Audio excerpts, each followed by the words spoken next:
नमस्कार. मानदेश भूषण मध्ये सर्व प्रेक्षकांचे मनपूर्वक स्वागत. आज आपण सातारा जिल्ह्यातील मान तालुक्यातील गोंदवली बुद्रुक या ठिकाणी आलेलो आहोत. श्री ब्रह्मचैतन्य गोंदवलेकर महाराजांची नगरी म्हणून ही गोंदवली नगरी म्हणून ओळख आहे. याच नगरीतील प्रेरणा जीवन कट्टे यांची ॲडिशनल SP म्हणून पंढरपूर येथे नुकतीच निवड झालेली आहे. माणदेशासाठी आणि मान तालुक्यासाठी ही खरंच आनंदाची बातमी आहे. आज आपल्या मानदेश भूषण सोबत आहेत सौ प्रेरणा कट्टे. यांचे वडील जीवन कट्टे आहेत, त्यांना सर्वजण भाऊ म्हणतात. प्रेरणा कट्टे यांची आई सौ ज्योती कट्टे याही आपल्या मानदेश भूषण सोबत आहेत. त्याचबरोबर गोंदवलेकर ग्रामस्थ म्हणून मालोजी कट्टे सर आहेत. खरं तर या सर्वांच्याकडून आज आपण प्रेरणाचा जो प्रवास झालेला आहे या संदर्भात आज जाणून घेणार आहोत. नमस्कार भाऊ. नमस्कार. पहिल्यांदाच तुम्हाला पहिला प्रश्न आहे तुमच्यासाठी की ज्यावेळेला प्रेरणाची DYSP म्हणून ज्यावेळेला निवड झाली आणि ही आनंदाची बातमी तुमच्यापर्यंत पोहोचली, त्यावेळेला तुमच्या मनात काय भावना आले? खूप आनंद झाला. आनंदाला काय पारावार राहिलेला नाही. आणि सगळ्या नातेवाईकालाही बातमी कळल्यानंतर बरेचसे नातेवाईक येऊन अभिनंदन करत होते. नंतर गाव सुरभे आम्ही गावातून घोड्यावरनं मिरवणूक काढली आणि लोकांचे आशीर्वाद घेतले आणि पेढे वगैरे वाटले. बर, तेव्हा खूप आनंद झालेला. खरं तर भाऊ अजून एक प्रश्न आहे. का विचार आला की आपण आता तिला इकडे किंवा या प्रशासनाकडे पाठवावं? आमचे वडील हे मुंबई पोलीस होते. बर. हा. आणि आमचे मामा वगैरे सगळे पोलीस खात्यात आहेत. बर. तर त्या पोलीस खात्याविषयी मला एकदम म्हणजे अभिमान वाटायचा. मी 10वीला असताना तिथं विचारण्यात आलं होतं प्रत्येकाला, तुम्ही काय होणार?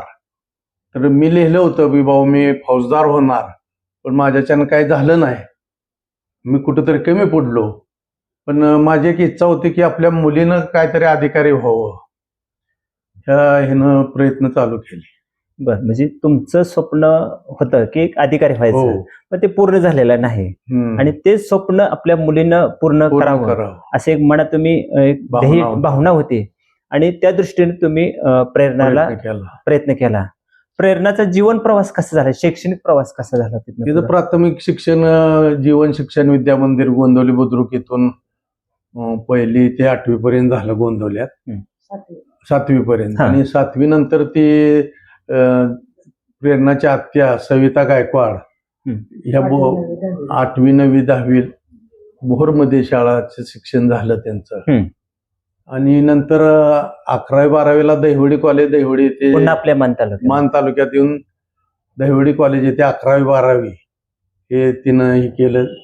त्यामध्ये तिला चांगले पर्सेंटेज मिळाले. त्यामुळं कुठल्या साईडनं म्हणजे सायन्स आणि परत BSc केलं का? परत नंतर तिला ऍग्रिकल्चरला ऍडमिशन मिळालं. मार्क्स चांगले असल्यामुळे पुणे ऍग्रिकल्चर कॉलेज पुणे ऍग्रीमध्ये. आणि तिथं तिनं BSc ऍग्री पदवी घेतली. आणि त्यानंतर माझी इच्छा होती की तिला डायरेक्ट IPS करायचं, IAS करायचं, म्हणून तिला मी दिल्ली येथे क्लासेससाठी पाठवलं. त्यानंतर ती तिकडून आल्यानंतर पहिल्यांदाच महाराष्ट्र लोकसेवा आयोगाची परीक्षा दिली आणि त्यामध्ये ती पास झाली आणि DYSP हे पद मिळाल्यानंतर खूप आनंद झाला. पण मला वाटत होतं की UPSC करून तिनं डायरेक्ट IAS व्हावं, IPS व्हावं अशी माझी इच्छाशक्ती होती. पण ती म्हणली पप्पा हे एक्सटेन्शन घेऊया आपण. एक्सटेन्शन घेतलं DYSP या पदासाठी आणि मग अभ्यास चालू केला. प्रिलिम पास झाली, मेन्स दिली, पण काय मेरिटमध्ये आली नाही ती. मग हे DYSP पद जॉईन केलं. त्यानंतर तिचं ट्रेनिंग वगैरे नाशिक या ठिकाणी झालं आणि त्यानंतर पहिली पोस्टिंग जालना इथे झाली. बर. प्रोबेशनरी म्हणून. पण तिथून तिनं मग होम डिस्ट्रिक्टमध्ये कोरेगाव DYSP म्हणून काम पाहिलं 2 वर्ष. त्यानंतर कोल्हापूर शहर DYSP म्हणून काम पाहिलं. त्यानंतर तिची पिंपरी चिंचवड चाकण डिव्हिजनला ती DYSP म्हणून गेली. त्यानंतर तिची मुंबईला बदली झाली. मुंबईला बदली झाल्यानंतर ती ACP म्हणून नवी मुंबई क्राईम ब्रँचला तिनं काम केलं. ते चांगल्या प्रकारे काम केल्यामुळं तिची आता पदोन्नती झाली ऍडिशनल एसपी म्हणून. आणि सोलापूर जिल्ह्यामध्ये पंढरपूर इथे ते additional- पांडुरंगाच्या नगरीमध्ये. पांडुरंगाच्या नगरीमध्ये ऍडिशनल एसपी म्हणून तिथं काम पाहत आहेत. भाऊ एक सांगा, खरं तर तुम्ही हा सर्व प्रेरणाचा प्रवास सांगितलेला आहे. खरं तर बऱ्याच वेळेला प्रेक्षकांना प्रश्न पडतोय की प्रेरणा खरं तर शेवटी ती माणदेशी कन्या आहे आणि माणदेशी कन्येच्या नात्यातूनच खरं तर आज प्रेरणाच्या आपण परिवाराशी कुटुंबाशी संपर्क साधतोय किंवा संवाद साधतोय. भाऊ आता खरं तर प्रेक्षकांनाच प्रश्न पडलेला आहे, ज्यावेळेला तुमचं स्वप्न पोलीस अधिकारी होण्याचं होतं ते पूर्ण झालं नाही, पण मग तुमचा जिद्द होती आणि ते पूर्ण झाले नाही. पण त्यानंतर तुमचा जे व्यवसाय नोकरी कुणीकडे कल वाढला? शेतीकडेच कल होता. शेती आणि व्यवसाय करावा. बरं. की शेतीतल्या उत्पन्न, व्यवसायातनं मिळणारे पैसे त्यातून मुलाबाळाला ते शिक्षणासाठी खर्च व्हावेत. आपल्याला काय होता आलं नाही तर मुलं बाळ टॉपला जावीत ही इच्छा शक्ती होती. व्यवसाय कुठला होता? आपला हॉटेल व्यवसाय होता. हॉटेल व्यवसाय आणि शेतीत.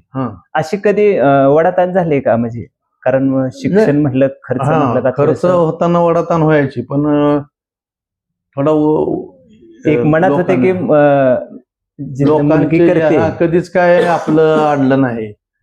जिथं तिथं मार्ग निघत गेला आणि शिक्षणाला आपण खर्च करू शकलो. आणि मुलं बाळ चांगली असल्यामुळे त्यांनी शिक्षणावर भर देऊन सगळ्यांनी ग्रॅज्युएशन वगैरे केलेलं आहे. पण या निमित्तानं, या मुलाखतीच्या निमित्तानं तुम्ही माणदेशी कन्या आहेत, यांना काय सांगताल? काय नाही, मुलांनी प्रेरणाचा आदर्श ठेवून अभ्यासही करावा. या स्पर्धा परीक्षा आहेत त्यांना त्यातून मार्गदर्शन घ्यावं आणि त्यांनी पण अधिकारी व्हायचं स्वप्न पाहावं आणि तसं त्यांना यश मिळेल त्यांनी अभ्यास केला तर. भाऊ एक सांगा, प्रेरणाच्या आठवणीतील एखादा प्रसंग असा आहे का एखादा, म्हणजे शैक्षणिक प्रवासातील असेल किंवा जीवनातील असेल लहानपणाचा किंवा आता प्रशासनात काम करत असताना तुमच्या आठवणीत? तिची जिद्द आणि चिकाटी होती की मी होणारच. आम्ही ज्या वेळेला या DYSP पदासाठी इंटरव्ह्यूला गेलो तर महाराष्ट्रामध्ये 2च जागा महिलांसाठी होत्या आणि त्यामध्ये आम्ही इंटरव्ह्यू देऊन बाहेर आल्यानंतर प्रेरणा म्हणले, पप्पा आपण होणारच. आणि त्याप्रमाणे ती महाराष्ट्रात पहिली आली DYSP या पदावर. म्हणजे तिला माहित होतं की आपण होणारच, एवढा कॉन्फिडन्स होता, आत्मविश्वास होता की आपण इंटरव्ह्यू 2च जागा होत्या महिलासाठी, पण तिनं ती म्हणली पप्पा आपलं काम झालं असं मला धीर दिला. आणि मग आम्ही मुंबई ते गोंदवले आलो आनंदात. बरोबर आहे, त्याप्रमाणे घडलं. भाऊ अजून एक सांगा, खरं तर कधी अशी प्रेरणा कधी खचली का, कधी नाराज झाली का? अशा वेळेला तुम्ही कसं तिला? नाही नाराज वगैरे कळायला वाटतं की समजून प्रशासनात तिची होती का इच्छा जायची? हो, मी काय तिच्यावर लादलेलं नव्हतं, पण माझी इच्छा शक्ती व्हावी की तिनं काय अधिकारी बनावं, IAS व्हावं, IPS व्हावं. फक्त एकच तिनं ध्येय ठेवलं की जे वडिलांचं स्वप्न अपुरं राहिलेलं आहे ते काही झालं, किती कष्ट लागले, काही झालं, किती मेहनत घ्यावी लागली तरी पूर्ण करायचं ही तिची जिद्द होती. एकच जिद्द होती आणि या जिद्दीभोवती खरं तर ते फिरत गेले. आणि महत्वाचं म्हणजे तिला तिच्या आत्याचं मार्गदर्शन, आपले दाजी आमचे गायकवाड साहेब, आमचे मामा म्हणजे ते पोलीस इन्स्पेक्टर होऊन रिटायर झाले, त्यांचं मी मार्गदर्शन किंवा त्यांचा आदर्श ते आम्हाला ही मोठं वाटायचं की बाबा याला आपली पण मुलं बाळ. मामा तुमचे दहिवडीचे काय नाव त्यांचं? सुभाष जाधव. म्हणजे एक आहे तुमचे वडील पोलीस, मामा तुमचे पोलीस अधिकारी, सासरे पण पोलीस, मेहुणे 2 पोलीस सगळे, आणि आमचे बहिणीचे मालक पण पोलीस इन्स्पेक्टर. म्हणजे ह्याच्यात सगळी डिपार्टमेंट मध्ये एक टॉपला गेले ते आपली प्रेरणा गेली. म्हणजे सुरुवात करत करत हे रिटायर झाले आणि खरं तर आज ऍडिशनल SP म्हणून ते काम बघत आहात. म्हणजे पोलिसाच कुटुंबामधलं, पण वडिलांना होता आलं नाही एवढंच त्याने एक ध्येय गोठून पुढे गेले. मला पोलीस खात्याविषयी अभिमान आहे. वर्दीला जी डिमांड आहे त्यात मला खूप आनंद होतो, आकर्षण आहे. म्हणजे बऱ्याच वेळेला मान तालुक्यात आज जीवन भाऊ कट्टे म्हणून जे नाव घेतलं जातं त्याच्या पाठीमागे काय भाऊ कारण असावं? आज कुठे लहानपणापासून आम्ही करून दाखवलं, हे लोकांना हे कळलं की बाबा ह्यानं कष्ट केलं आणि मुलं बाळ शिकवली आणि आज ह्या पदावरती, त्यांना पण खूप आनंद झालेला आहे. आमचे नातेवाईक ही ती एक प्रकारची आमच्या घराला ही आली, किंमत आली, म्हणजे एक प्रकारे एक जसं पूर्ण एखादी गोष्ट झाली की एक वेगळाच आनंद राहतो. वेगळा आनंद होतो. आणि जे बघण्याचा एक दृष्टिकोन असतो तो बदलतो. बाबा आणि- गावात कोणी झालं नाही, तालुक्यात कोणी झालं नाही, पण आपल्या मुलीनं महाराष्ट्रात पहिला नंबर काढला आणि DYSP झाली, ह्याचा खूप आनंद आहे. म्हणजे आपल्या नातेवाईकाला आहे, सर्वसामान्य लोकांना आहे.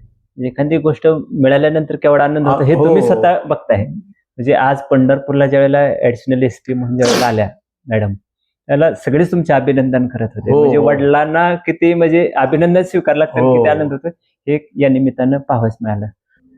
प्रेरणाची बदली ज्यावेळेला म्हणजे प्रमोशनवर ज्यावेळेला पंढरपूर आले आणि ऍडिशनल SP ची ज्यावेळी निवड झालेलीची बातमी त्यावेळी तुमच्या कानावर आली, त्यावेळेला मनात काय आलं? आनंद झाला. जवळ आले, आपल्याला जायला यायला मिळेल. लांब असल्यावर काय मी जात नव्हते, जवळच्या जवळ आता जाणार त्यांच्याकडे. बर, त्याचा आनंद जास्त. आनंद झाला. आणि वडील पण तुमचे माझे पोलीस वडील पण पोलीस होते, ते PSI होऊन रिटायर झाले. आणि त्यांच्यापेक्षा त्यांच्यापेक्षा नात त्यांची पुढच्या DYSP. पूर्वजला गेली. पुढच्या पोस्टला गेले. म्हणजे आणि हे तू- त्यांचं पण तिला खूप मार्गदर्शन होतं. कॉलेजला न्यायचं आणायचं त्यांच्याकडे होती ना पुण्यातली. हम्म. ऍग्री कॉलेजला होती ना, त्यांच्याकडे होती. मग ते तिला परीक्षेला न्यायची, आणायची, सोडायला जायचे, आणायला जायचे. मी त्यांचं पण तिला खूप मार्गदर्शन मिळालं, सहवास मिळाला. सहवास मिळाला. आणि त्याच्यातनंच आजोबांच्या मार्गदर्शनात पण तिला घडायला पुढं हा, मदत मिळाली, झाली. त्यांचा आधार होता ना तिथे. आता एकटी ठेवायची म्हणल्यावर आणि चित्र होतं ना, चित्र बाबा आजोबा आपले पोलीस अधिकारी आहेत, वडिलांचे मामा अधिकारी आहेत. म्हणजे हे सगळं वातावरण, अजून अनेक लोक पोलीसच आहेत आपल्या घरात. त्याच्यामुळे एकच प्रेरणाने ठरवलं असेल की ह्यांच्यापेक्षा आपल्याला अजून पुढे जायचं आहे. जायचं. आणि त्या दिशेने खरं तर आज प्रवास सुरू आहे तिचा. सुरुवात. धन्यवाद सर. खरं तर महाराष्ट्रात गोंदवलेकर महाराजांच्या नगरीचं नाव घेतलं जातं आणि याच नगरीची आज तुमची कन्या आहे. पंढरपूरमध्ये ज्यावेळेला ऍडिशनल SP म्हणून आल्या, काय मनात आलं तुमच्या? प्रेरणा ही माझी पुतणी आहे आणि तिची आज ऍडिशनल SP म्हणून पंढरपूर इथं बदली झाल्यानंतर कळल्यानंतर इतक्या भावना दाटून आल्या की आपली एक लेक आज पांडुरंगाच्या इथं येणाऱ्या वारकऱ्यांची सेवा करण्यासाठी तिथं उपलब्ध असणार आहे. आणि तिचा पहिल्यापासूनचा स्वभाव, जिद्द, चिकाटी, कारण आमचे बंधू यांचं स्वप्न होतं की फौजदार व्हायचं. मी ते संघटित परीक्षा आम्ही दिली, पण आम्ही काही होऊ शकलो नाही. आम्ही आज ते तिच्या रूपात पाहतो की आपली मुलगी आज ऍडिशनल SP झाली आणि एक लोकांची, सर्वसामान्यांची सेवा करण्याचं काम ती आज करत आहे. म्हणजे आम्हाला खूप मोठा अभिमान आहे. गोंदवले नगरी महाराजांची नगरी, आणि या महाराजांच्या नगरीनं एक विठ्ठलाच्या नगरीची सेवा करते ती आज. त्याचा खूप अभिमान आम्हाला वाटतो आणि तिनं असंच उत्तम यश मिळवावं आयुष्यात, अशी आमच्या गोंदवलेकरांची भावना आहे. ज्यावेळेला तिला ऍग्रीला ऍडमिशन घ्यायचं होतं त्यावेळेला मी तिथंच राहुरीत कामाला होतो, नोकरीला, शिक्षक या पदावर. त्यावेळेला ते आलेलं छोटंसं बाळ, 11-12वी झालेली, त्यावेळेला ती तिथं आली ऍडमिशन घ्यायला. मी मदत करत होतो आणि ते ऍडमिशन आम्ही घेऊन दिल्यानंतर ही मुलगी काहीतरी करेल ही मी त्याच वेळेला भावना आमच्या सांगितलं होतं की आपली प्रेरणा काहीतरी होणार याची मला गॅरंटी आहे. आणि त्यावेळेला माझी मुलगी 7वीत होती. असं आम्ही ते स्वप्न पाहत होतो आणि तिनं हे स्वप्न आमचं पूर्ण केलं. याची आम्हाला प्रचंड आनंद आहे ग्रामस्थ या नात्यातून. धन्यवाद सर. भाऊ, अजून एक प्रश्न विचारतो. खरं तर प्रेरणा आता ऍडिशनल SP म्हणून काम करत आहेत, पण प्रेरणाचे बंधू, बहीण कुठल्या कुठल्या क्षेत्रात कार्यरत आहेत? प्रेरणापेक्षा छोटी मुलगी आहे, ती प्रगती म्हणून आहे. ती आता स्पर्धा परीक्षा देऊन नायब तहसीलदार या पदावरती कार्यरत आहे नांदेड या ठिकाणी. बर. आणि मुलगा हा मुलगा IT इंजिनियर आता झालेला आहे. म्हणजे एक DYSP म्हणजे ऍडिशनल SP, हो. एक नायब तहसीलदार हा. आणि एक IT मुलगा. इंजिनियर मुलगा, IT इंजिनियर मुलगा झालेला आहे. असा हा कुटुंबातला प्रवास चालू आहे. धन्यवाद भाऊ. सर, एक सांगा, खरं तर आता एवढं तुम्ही जवळ आहे ह्या कुटुंबाशी तुमचं, तर काय सांगताल या कुटुंबाबद्दल? हे कुटुंब म्हणजे माझे चुलतेच आहेत, शिवाजीराव विष्णू कट्टे.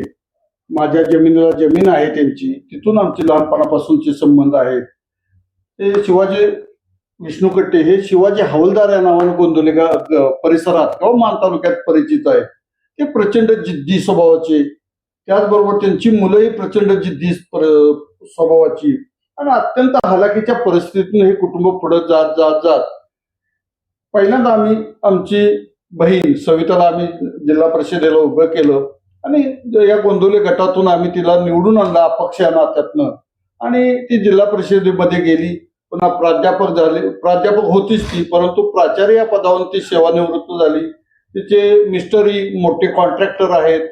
त्याचबरोबर त्यांची दुसरी बहीण जी आमच्या गोंदवल्यातच दिली, सयाजीराव पडतरे यांना, ते PI या पदावरून रिटायर झालेले आहेत. त्यांचे मामा, आमचे जीवन कट्ट्यांचे मामा सुभाषराव जाधव हे मोठे पोलीस अधिकारी होते. असं हे सगळं सुशिक्षित कुटुंब आणि यातून ही प्रेरणानं जिद्द घेतली.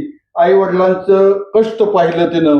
आई वडील आपले हॉटेल चालवतात, शेती करतात आणि या शेतीतून हॉटेलमधून 4 पैसे मिळवतात.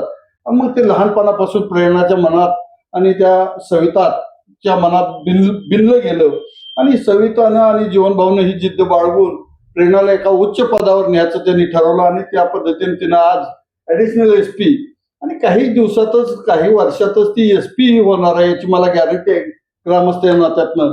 आणि ह्यांचे पुन्हा पहिले जावई प्रेरणाचे जे मिस्टर आहेत सुजय शिंदे, मडे वडगाव, तालुका श्रीगोंदा, जिल्हा अहिल्यानगर, हे अतिरिक्त कर अधिकारी आहेत, मुंबईत कार्यरत आहेत कोकण भवनला. ते सुशिक्षित कुटुंब, ते तिन्ही भाऊ आहेत. तिन्ही भाऊ अधिकारीच आहेत. एक अतिरिक्त कर अधिकारी, दुसरे उपजिल्हा अधिकारी नांदेड येथे कार्यरत आहेत, तिसरे नायब तहसीलदार आहेत. ते चांगलं कुटुंब आहे, सुशिक्षित कुटुंब आहे. आणि त्याच कुटुंबात आमच्या भाऊनी 2 मुली दिलेत. पहिली प्रेरणा दिली, तिचे मिस्टर आत्ताच मी सांगितलं तुम्हाला अतिरिक्त कर अधिकारी आहेत. आणि दुसरी जी आमची प्रगती आहे, नांदेडला नायब तहसीलदार म्हणून कार्यरत आहे, तिचे मिस्टर उपजिल्हा अधिकारी पदावर नांदेड येथे कार्यरत आहेत. अशी ही सगळी सुशिक्षित फॅमिली, प्रचंड जिद्द असणारी फॅमिली आणि जिद्दीतूनच ही मुलगी पुढे गेली आणि अजूनही पुढे जाणार आहे. तिच्या त्या पुढील वाटचालीस ग्रामस्थतर्फे मी शुभेच्छा देऊ इच्छितो. खरं तर पंढरपूर येथे प्रेरणा कट्टे यांची ऍडिशनल SP निवड झाल्यानंतर मानदेश भूषण थेट प्रेरणाचे आई वडील आणि खरं तर ग्रामस्थ मालोजी कट्टे सर यांच्याशी सुसंवाद साधलेला आहे. खरं तर आपण सर्व प्रेक्षकांनी हा सुसंवाद ऐकलेला आहे. या सर्वांना मानदेश भूषण परिवारातर्फे मनपूर्वक धन्यवाद. धन्यवाद.